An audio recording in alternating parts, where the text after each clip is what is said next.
이 시간에는 룻기스 2장 20절로 21절을 중심으로 해서 추수하는 자세라는 제목을 가지고 상고하는 가운데 각자 믿음으로 풍성한 은혜 받기를 원합니다.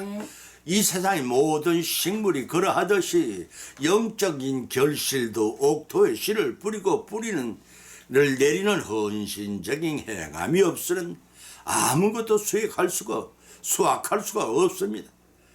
그와 같이 청교도들의 헌신적인 생활이 없었던들 오늘날 미국도 존재하지 않았을 것입니다. 영국의 국조인 성공회로부터 핍박을 받은 개신교도들인 청교도들은 서기 1621년 9월 6일 메이 플라워홀을 타고 신앙의 자유천지를 찾아 아메리카 대륙으로 건너갔습니다. 그때 총리는 남자가 78명, 여자가 24명이었다고 합니다. 2달이나 걸리는 힘든 항해 끝에 도착한 새 땅은 영국에서 보지 못한 광활한 대지가 펼쳐져 있었습니다. 넓기는 하였지만 도무지 사람이 개간한 적이 전무후무한 워낙 황문지인지라 다소 실망도 되었더라고 합니다. 그러나 그들은 신앙의 자유를 얻고자 거기서 새 생활을 개척해 나갔습니다.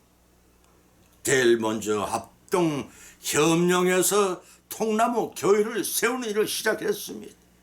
뒤에는 길을 이어서 살집을 세운 후에 굳은 땅을 갈고 농사짓기를 시작했습니다. 경험이라고 전혀 없던 심한 육체적 노동이라 고통스러운 데다가 굶주림과 추위와 절망이 겹쳤습니다. 그 겨울은 유난히 더 추워서 겨울을 나는 동안에 그 중 약 절반이 세상을 떠나버리고 말았습니다. 그럭저럭 늦은 봄이 왔을 때 씨를 뿌렸고 가을에는 예상을 훨씬 뛰어넘는 풍성한 결실을 수확하게 되었습니다. 신대륙에 도착해서 꼭 1년이 지난 때였습니다. 그들은 그것을 감사히 여겨 정작에 도움을 준 인디안 친구들을 초청하여 추수감사제를 하나님께 드렸습니다. 이것이 오늘날 추수감사제 유래의 기원입니다. 드디어 1864년 링컨 대통령의 11월 넷째 주일을 국가가 정한 추수감사주의로 정하여 오늘에 이르렀습니다. 이러한 내력을 가지고 있는 추수감사를 어떻게 감사하며 맞아야 하는지 세 가지를 본문으로 삼고 상관하는데 피차의 풍성을 받기를 원합니다. 첫째는 결실을 거두게 하시는 하나님께 감사하라는 것입니다.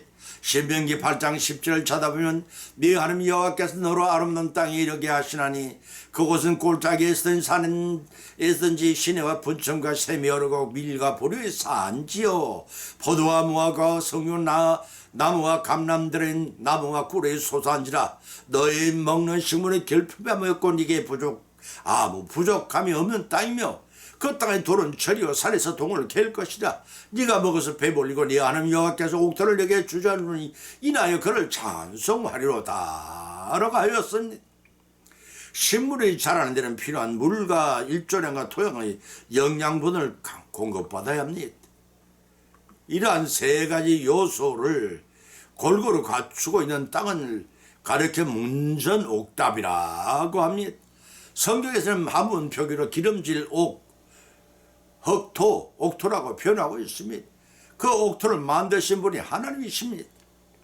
애굽에서 400년 동안 종살이하던 이스라엘 백성들과 들을 젖과 흙꿀이 흐르는 가나안 땅 인도하여 그들에게 시업으로 땅을 나눠주신 분이 바로 그 하나님이시기도 합니다. 원래 이스라엘 민족은 목축업을 주로 하는 유목민이었습니다. 요셉이 애굽의 총리에 있을 때 7년 대흉년 때 하나님께서 야곱의 가족을 사랑하사 안전한 곳을 이주시켰다가 그들을 소망의 땅이요 모형 천국인 가나안 땅으로 이주시켜 안주하게 하셨습니다. 이스라엘의 각 지파의 머리수대로 분배한 겹의 땅은 처음부터 수자원이 풍요한 애굽과 같은 기름진 땅이 아니라 천수답이 대부분이었습니다. 비를 내려 주시하면 농사를 지을 수 있는 땅이었습니다. 하나님을 의지하지 않은 농사를 지을 수 없는 땅입니다. 순종하면 풍요가 넘치는 복을 주셨습니다. 단 제시된 조건은 본문 6절에서 네 여호와의 명령을 지켜 행할 때 그와 같은 복을 주시겠다는 언장을 하셨습니다. 본문 7절에서는 아름다운 땅 곧 젖과 꿀이 흐르는 땅을 주셨고 그곳 꼴짝인 생소나 다름없는 시내와 샘물과 지하에 솟구쳐 올라오는 분천을 주셨습니다. 또 각종 꿀과 포도를 으깨어 끓여 만든 시럽을 생산케 하셨습니다. 흩어져 있는 돌이 모두 저희 함유된 광석의 매장량이 풍부한 동광산을 주셨으니 감사하지 않을 수가 없는 환경을 허락하였습니다. 이러한 복된 환경과 여건을 주신 하나님께 항상 잊지 않고 감사를 드리기 위해 유대인은 식사할 때마다 전후해서 식교도를 하는 전통을 바로 보면 10절 네가 먹어서 배불리고 네 하나님 여호와께 옥토를 내게 주었음을 인하여 그를 찬송하리로다는 말씀에서 비롯되어 있다고 합니다. 그 10절 말씀은 요지도 자신에게 주어진 하나님의 언덕을 조건으로 삼고 그것에 감사하는 것입니다. 사랑하는 성도 여러분 우리 하나님이 그동안 베풀어 준 은혜에 얼마나 감사해 왔습니까? 아니 얼마나 감사하면 인생에 왔습니까? 그런 맥락에서 감사하지 않을 망정 배반하지 말라는 당부의 말씀이 포함되어 있다고 봐야 할 것입니다. 하나님께서는 40년간 고난의 여정이 끝난 후에 이스라엘 백성에게 아름 땅을 허락하셨습니다. 이같이 오늘 이 성도들이 이 땅에서 각종 연단을 받고 환난 가운데서 어려움 중에 살지라도 언젠가 그날 소망의 천국에 들어가도록 허락하실 것입니다. 디모데후서 4장 8절을 찾아보면 이제후로는 나라를 위하여 의의 면류관이 예비되었으므로 주 곧 오히려 오신 재판장인 그날에 내게 내려주실 것이니 내게만 아니라 주님의 나타나심을 삼하는 모든 자유의 궤도라고 밝혀주었습니다. 이 말씀을 명심하시고 우리 모두 물질적으로나 영적으로나 적거나 크거나 결실을 거두게 하신 하나님께 감사와 찬미와 영광을 돌려드리는 우리 모두의 이 땅의 삶이 되시기를 축원합니다. 두 번째는 가난한 자에게 선행을 베풀 수 있는 은혜에 감사해야 합니다. 룻기서 2장 20절로 21절을 찾아보면 나오미가 자부에게 이르되 여호와의 복이 그에게 있기를 원하노라. 그가 생존한 자와 사망한 자에게도 은혜를 베풀기를 걷지 아니하는도다. 나오미가 또 그에게 이르되 그 사람은 우리의 건족이니 우리 기업을 물을 자 중에 하나이니라. 모압 여인이 가로되 룻이 가로되 그가 내게 또 이르기를 내 추수를 다 마치기까지 너는 내 소년들에게 가까이 있으라 하더이다 라고 하였습니다. 흉년이 들었다고 하나님이 정해주신 자기 기업의 땅을 버리고 이방 나라를 찾아갔던 나오미의 가정은 어떻게 되었습니까? 잠시 흉년을 피했을지 모르지만 남편과 두 아들을 잃어버리고 말았습니다. 물론 그 대신에 이방 여인 둘을 며느리로 맞아 들였으면 남은 것이라고는 알몸뚱이 60분이라 고향으로 되돌아올 수밖에 없는 절박한 환경이 몰려왔습니다. 이런 탕자가 아버지의 집을 삼하며 돌아옴으로써 용서를 받고 복되고 평안한 삶을 누릴 수 있었던 것처럼 나오미는 끝까지 따르겠던 며느리 룻과 함께 하나님께 분배받은 기업의 땅에 돌아왔을 때 나오미 고부를 살리시는 역사가 일어났습니다. 그것은 보아스와 룻의 만남을 통해 하나님께서 역사하신 결과였습니다. 그들의 만남은 사람들이 일반적으로 생각하는 것처럼 우연히 만난 사건이 아니라 하나님께서 당신의 구속사를 이루어가시기 위한 하나의 방편이셨습니다. 이러한 사실은 나오미가 룻에게 보아스가 엘리멜렉 가정의 기업을 물을 자, 곧 구속자로 표현한 본문 20절의 확연히 드러납니다.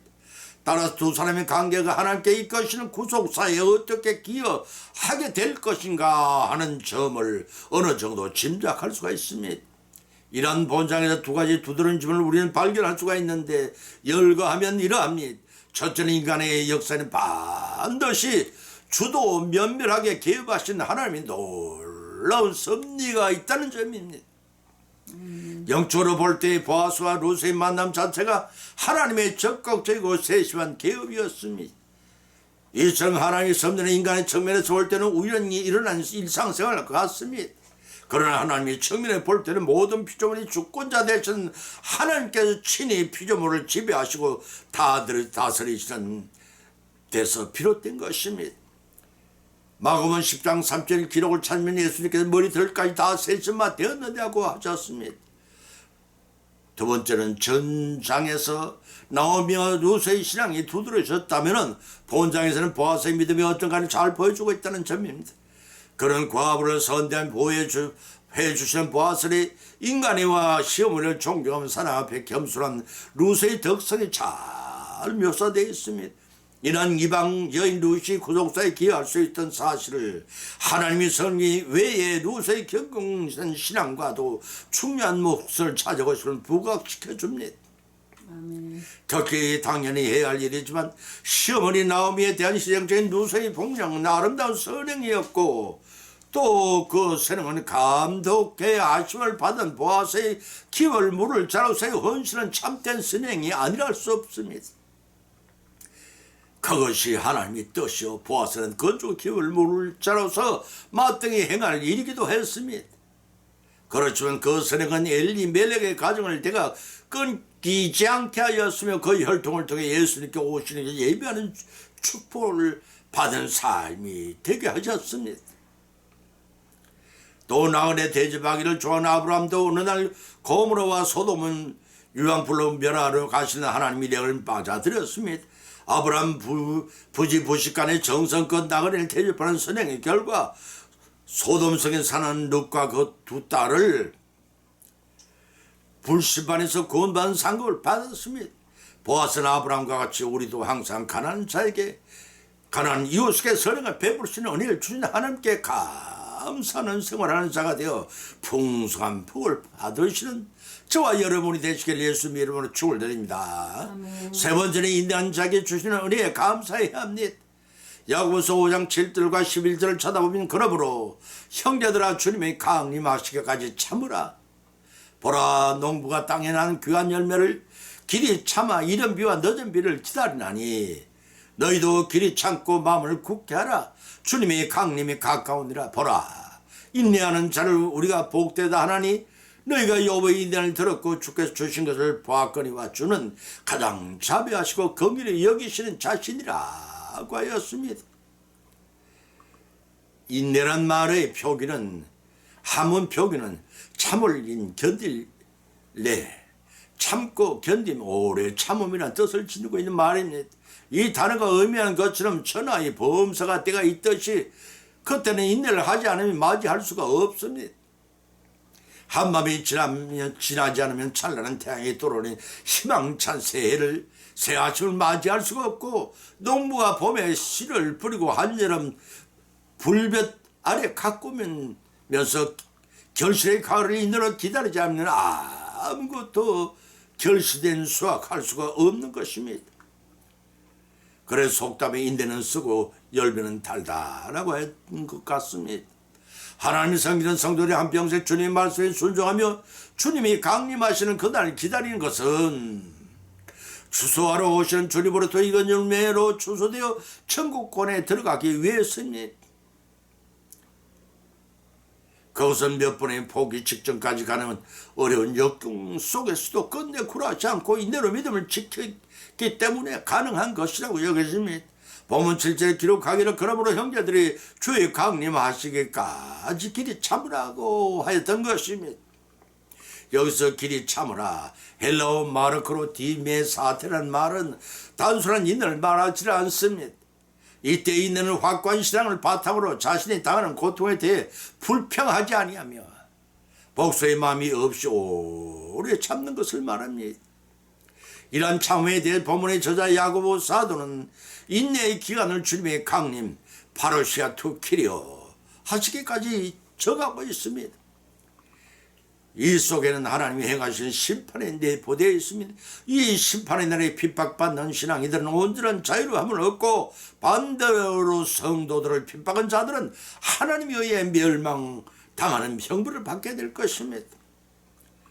우리 성도들이 시험과 환난을 참고 인내해야 할 이유가 바로 여기 있는 것입니다. 본절 말미에서 보라 농부가 땅에서 이른 비와 늦은 비를 기다리나니라고 하였습니다. 성도가 인내할 이유를 농부가 파종을 하고 수확을 기다리는 것에 비유해 설명한 것입니다. 그 농부는 소출을 얻기 위해 노심초사하면서 자기를 합니다. 소출이 있기까지는 농부는 일개의 불순함도 겪어야 합니다. 그 풍족한 양식을 소유하지 못했다면 공고함도 겪었습니다. 이처럼 농부가 고난을 겪으면서도 좋은 소출을 기다리듯이 성도들도 장차 누리게 될 큰 기쁨을 기대하면서 현재의 고난을 인내해야 하는 것입니다. 또 본절의 이른 비와 늦은 비라는 팔레스타인 기후와 관련된 말입니다. 이른 비는 파종 직후의 10월과 11월에 오는 비를 말하고 늦은 비는 추수 직전인 3, 4월경에 오는 비를 가리킵니다. 또한 이 비는 오순절에 강림할 성령과 장차 예수 그리스도 재림시키는 있을 성령의 거친 역사의 예표라고도 할 수가 있습니다. 때문에 11절에 인내하는 자는 복되도다, 인내하는 자는가 복되도다 하나님 복되다고 라고 하였으며 이 말씀 마태복음 5장 11절 반복이자 야고보서 1장 12절의 반복입니다. 여기서 인내하다는 말은 헬라어로 히포메이타스라는 단어인데 이 의미는 과거에 하나님을 위해 신앙을 잃지 않고 고난을 견뎠을 뿐만 아니라 고난은 이 선배들의 인내를 행위를 현재의 고난을 본받아서 현재의 고난을 참고 견디면 하나님의 참된 복과 함께 후대의 사람들에게 칭찬을 받을 것이라는 의미가 내포된 말씀입니다. 따라서 본절에서 기록한 너희가 여보의 인내를 들었고 주는 긍휼히 여기시는 자신이라는 말씀을 통해 알 수 있듯이 욥처럼 끝까지 하나님은 분하지 않았습니다. 오히려 극도의 역경 가운데서 찬양을 노린 그에게 복을 주신 것처럼 너희도 그렇게 행하는 것입니다. 그렇게 행하면 욥이 받았던 같은 축복을 배우시는 하나님이심을 알고 말씀에 순종하는 삶을 살라는 것입니다. 그러한 인내하는 자에게 주시는 하나님의 은혜에 감사를 드리는 우리 모든 남은 여정이 되시기를 예수님으로 간절히 축을 드립니다. 결론을 맺습니다. 오늘의 본 말씀을 상고하는 가운데 각자 믿음의 은혜를 받아 또한 세 가지 교훈을 받은 줄 압니다. 그 첫째는 무엇을 거두든지 추수하는 자는 결실을 거두게 하신 하나님께 감사해야 합니다. 두 번째는 무엇을 거두든지 추수하는 자는 가난한 자에게 선행을 베풀게 하신 은혜에 감사해야 합니다. 세 번째는 무엇을 거두든지 추수하는 자는 인내하는 자에게 거두게 하신 은혜에 감사를 해야 합니다. 이러한 세 가지 교훈을 받은 것을 거치지 말고 우리의 실생활 가운데 실천하고 적용하는 가운데 교훈을 받아서 풍성한 결실을 얻고 감사함을 통해 더 큰 풍성한 감사를 넘치게 받으시는 저와 여러분의 여성이 되시기를 예수님의 이름으로 간절히 축원을 드립니다. 찬송가 495장을 올리겠습니다.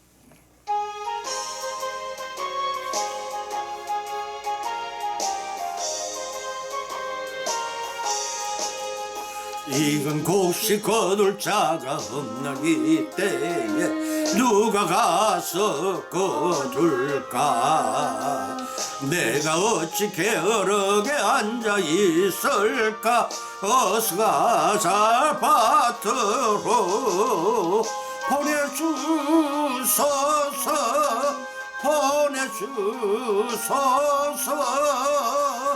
재단 섣불 내 입술에 되니 어찌 주저할까? 주여 나를 보내주소서. 주님 더불어 다니심 일꾼 불어나 따르는 자 적도다. 보라 주님 사랑하는 익은 곡식을 어서 거두러 가자. 보내주소서.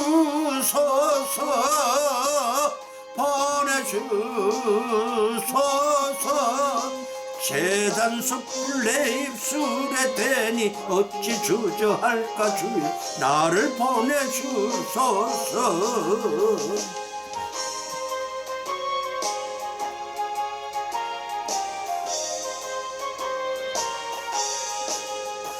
주님 나를 부르시니 언제 어디나 기뻐가서 일하리. 주가 명령 내리실 때 능력 받아서 기뻐 거두리로다. 보내주소서 보내주소서. 재단 섣불래 수레되 어찌 주저할까. 주님 나를 보내주소서.